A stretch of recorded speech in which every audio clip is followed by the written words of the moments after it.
भागबाट उठ्न सक्छौँ। गोताखोर टोलीहरूले पानी मुनि डुबान परेको व्यक्तिलाई अहिले बोटमाथि लिएर आइसक्नु भएको छ र उक्त व्यक्तिलाई सुरक्षित स्थानतर्फ लाने प्रयास भइरहेको छ।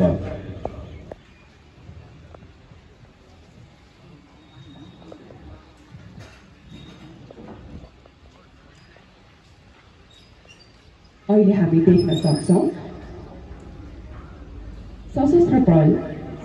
सशस्त्र प्रहरी बलद्वारा टी लाइनको सहायताले घटनास्थलमा घाइतेको उद्धार गर्नका लागि आइसक्नु भएको छ भने लिनियर सर्चका टोलीहरूले पनि घाइते भेटिएको सङ्केत गर्नुभएको छ।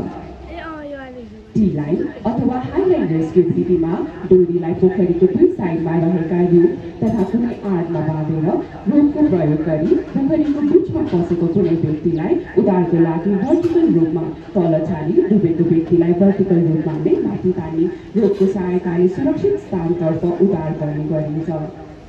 यस विधि खोला, नदी तथा खोजमा फसेका र उद्धार गर्न जाने कुनै पनि बाटो नभएको अवस्थामा हाई लाइन रेस्क्यु विधिको प्रयोग गरी उद्धार गर्ने गरिन्छ।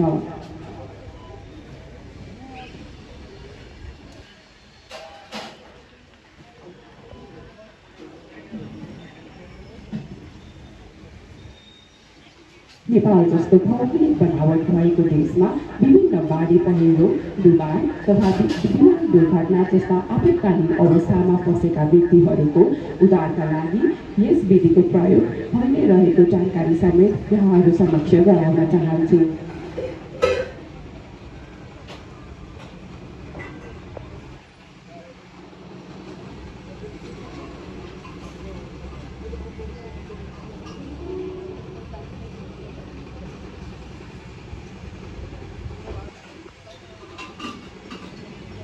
अहिले हामी देख्न सक्छौँ टी लाइनमा तक्ताबोर्डको सहायताले घाइतेलाई सुरक्षित साथ उद्धार गर्नेले उद्धार गर्नका लागि लगिरहनु भएको छ।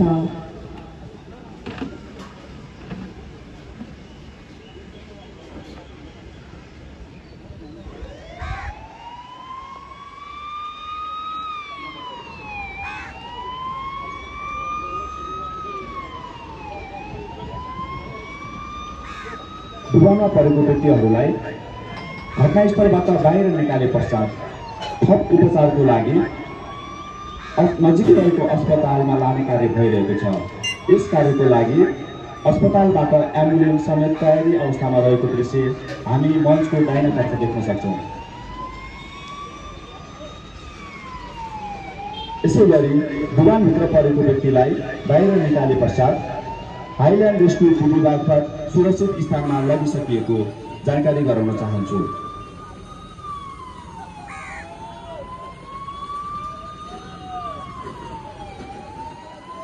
उपस्थित अतिथि महानुभावहरू, अब यहाँहरूको ध्यान अगाडि पोखरीको बिचौबिच भागतर्फ लैजान चाहन्छु, जहाँ वाटर रेस्क्यु टोलीद्वारा रेस्क्युको कारबाही हुन गइरहेको छ।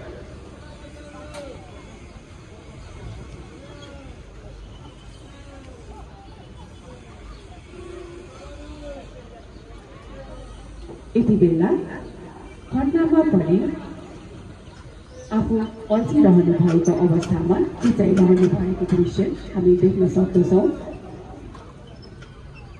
उद्धारकर्मी टोलीहरू उद्धारका लागि घटनास्थलमा पुगिसक्नु भएको छ भने घाइतेलाई बोटमा राख्ने कार्य गरिरहनु भएको छ।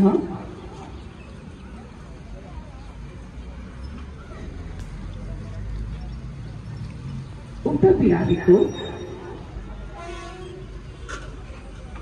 अवस्था हेर्दाखेरि उहाँको हात हेडमा च्यापी वा कराइरहनु भएको दृश्य हामीले पत्ता लगाइसकेका छौँ।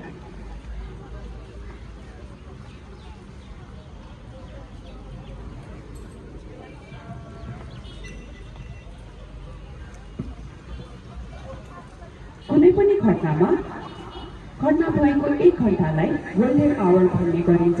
त्यस समयमा घाइतेहरूको उद्धार गरी उहाँहरूलाई सही सलामत अस्पताल लग्न सकेमा धेरैभन्दा धेरै मानिसको ज्यान बचाउन सकिने भएको हुँदा छिटो समयमा नै उद्धार गर्नका लागि टोलीहरू खटिरहनु भएको छ भने यहाँ उपस्थित सम्पूर्ण महानुभावहरूको ध्यान पुनः स्टेजको दायाँतर्फ गराउन चाहन्छु, जहाँ लाडु रोड रेस्क्युद्वारा घाइतेको उद्धार गर्ने कार्य भइ नै रहेको छ।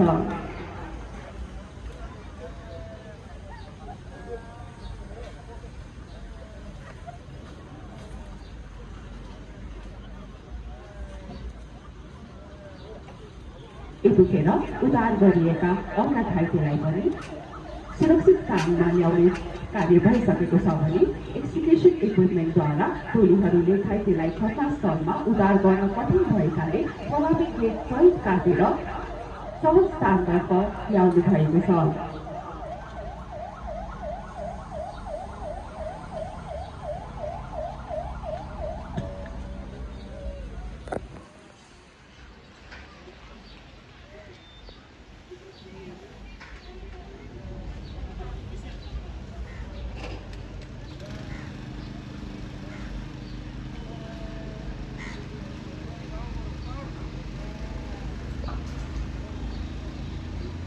अहिले एक्सट्रिक्युसन इक्विपमेन्टको प्रयोग गरी घाइतेको उद्धार गर्ने कार्य भइरहेको छ।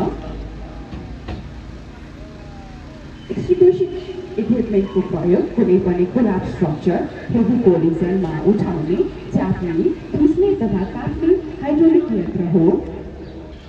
यसबाट सजिलै फसिरहेका घाइतेको उद्धार गर्न सकिन्छ। यसरी उद्धार गरेको घाइतेलाई च्यापेको हातमा निकालिसकेपछि अचल गरी अस्पताल लैजानु पर्ने हुनाले हामी ठिक अगाडि देख्न सक्छौँ नेपाल रेड क्रस सोसाइटी लगायत संयुक्त मेडिकल टिमले भाँचिएको हुन सक्ने हातलाई स्थिर गर्ने कामको प्रदर्शनबाट देखाइरहेको छ, जसमा स्थानीय रूपमा प्राप्त हुने क्यामरोको प्रयोग गरी हातलाई स्थिर बनाउने कार्य भइरहेको छ।